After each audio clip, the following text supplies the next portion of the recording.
Hey, let's now shift our attention to Niger. Now, the economic sanctions, possibility of war, hunger, and many such woes, they cloud Niger after a coup that ousted the democratically elected government. Right, and we've been tracking the developments on that front as well. With millions going hungry every day, Niger is hit with worsening economic crisis following the sanctions that were imposed by multiple nations. Here's a report with all the details. The Malanville border crossing in northern Benin is one of the busiest in West Africa. Trucks with food, humanitarian aid and industrial materials usually flow freely into neighbouring Niger, one of the world's poorest countries. But now it's at a standstill and has been for weeks. A growing line of trucks stretches back at least 15 miles, 25 kilometres, along the Niger River, which marks the frontier.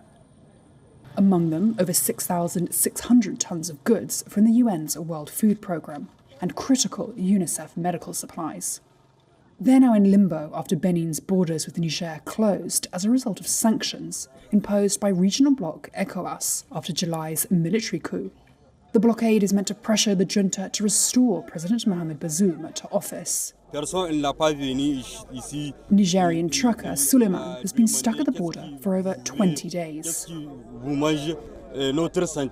He says he's frustrated and annoyed no one has come to inquire about their health.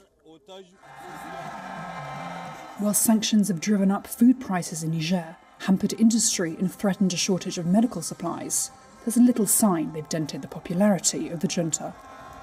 Thousands of people took to the streets in support of the coup last Sunday, some of whom held anti-ECOWAS signs. But according to WFP, sanctions have increased staples such as rice by as much as 21%.